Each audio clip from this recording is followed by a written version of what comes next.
پھر کچھ ہی گھنٹوں میں میڈیا والے کا ہم سے لیا گیا آخری انٹرویو وائرل ہو گئی اور پولیس ہم سب کو تفتیش کے لیے لے گئی۔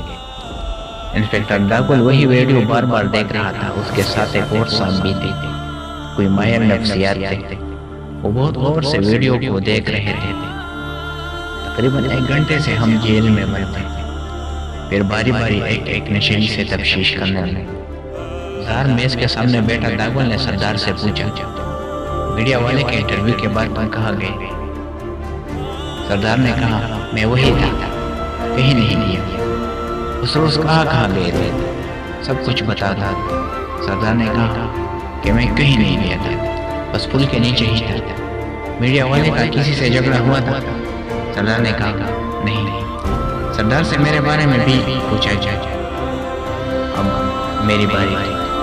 مجھ سے قتل کے بارے میں پوچھا۔ اس وقت کہا تھے قتل کے بارے میں کوئی معلومات ہو تو بتا دیں۔ میں نفی میں سر ہلایا۔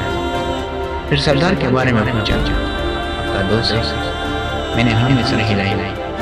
سردار انٹرویو کے بعد کہا گیا؟ میں نے سچ ہی کہا کہ انٹرویو کے بعد وہ بہت خوب آتا تھا، مجھ پر غصہ بھی کیا تھا۔ پھر اٹھ کے کہیں چلا گیا۔ پھر تھوڑی دیر کے بعد واپس آیا۔ انسپکٹر داگول نے کہا کتنے ٹائم ہے؟ میں نے کہا تقریباً آدھا گھنٹے میں۔ رات کو ہم اکٹھے ہی نشہ کرنے لگے، انجیکشن ساتھ ہی لگائی گئی۔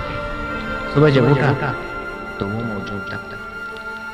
داگول ہم سب کو شک کی نگاہ سے دیکھتا رہا، سب سے اس کے دوستوں کے بارے میں پوچھتا رہا۔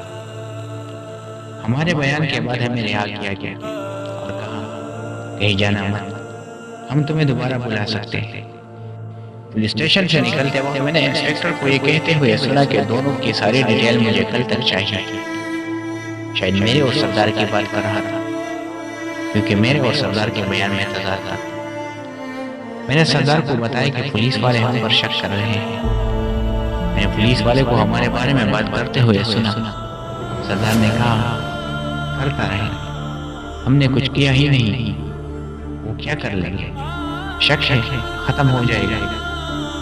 میں تو پہلے سے ڈرا ہوا تھا، لیکن پہلی بار میں نے سردار کی باتوں میں خوف دیکھ اب کی بار وہ بھی ڈرا ہوا تھا۔ انسپکٹر داگول نے ماجد حمزہ اور عیسائی مہران کے قتل والے تھے، وہ جہاں بھی گئے تھے، جس سے بھی ملے تھے، ان سب کو مستانے بلائے اور اسے سردار کی تصویر دکھائی۔ جس دکان میں حمزہ نے میچ دیکھا تھا، ان لوگوں نے کبھی سوچ کے بعد اقرار کیا کہ ہاں یہ شخص آیا تھا۔ حمزہ نے اس پر غصہ بھی کیا۔ احمد نے میں آئی کمنٹ سر کہتے ہوئے اندر داخل ہوا اور کہا سر عیسائی کے قتل والے دن بھی یہ شخص تانے لایا گیا تھا، شام تک حوالات میں بنتا ہوا تو اسی رات عیسائی مہران کا قتل ہوا تھا۔ انسپکٹر داگول نے تانے کے سارے سپاہی اپنے آفس پہ لائے اور کہا عیسائی مہران کے قتل والے دن تانے میں کچھ ہوا تھا؟ سب کہنے لگے کہ سب کچھ معمول کے مطابق تھا، کچھ بھی نہیں ہوا تھا۔ انسپکٹر داگول نے پھر کہا سوچ کوئی ایک بات، کوئی چیز، کوئی ایک پوائنٹ جو آپ لوگوں نے نوٹ کیا ہو، سوچو اور یاد کرو، جو بھی یاد آئے مجھے بتائیں۔ کچھ دیر بعد ایک بزرگ سپاہی نے کہا مجھے یاد صاحب اس دن ایک واقعہ ہوا تھا جو ذاتی طور پر خود مجھے اچھا نہیں لگا۔ عیسائی صاحب اس روز ایک لڑکی سے بہت بدتمیزی سے بات کر رہا تھا جو اپنے باپ کے لاپتہ ہونے کا رپورٹ درج کرنے آئی تھی۔ اس کے ساتھ 2 شخص بھی تھے۔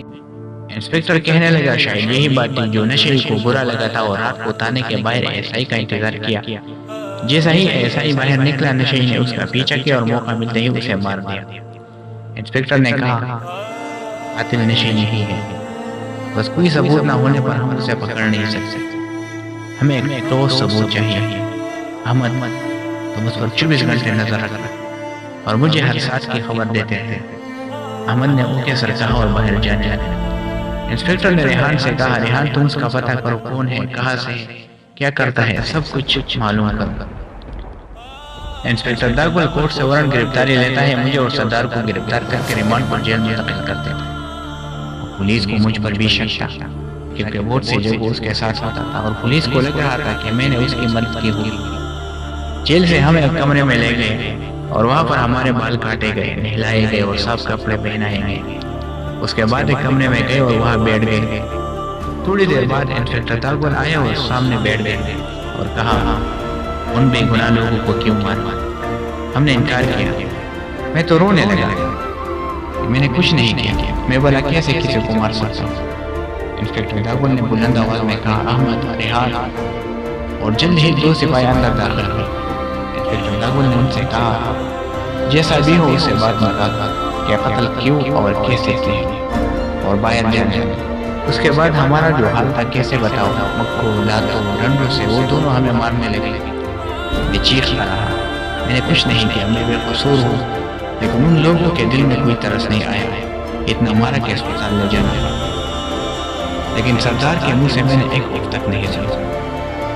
اگلے روز ریحان انسپکٹر کے سامنے کھڑا سردار کے بارے میں بول رہا تھا کہ اس علاقے کا ہے، آگے پیچھے کوئی نہیں ہے، بچپن میں اس کے ماں باپ فوت ہو گئے تھے۔ سردار اور اس کی بڑی بہن کی پرورش ان کے چچا فواد کرنے لگے۔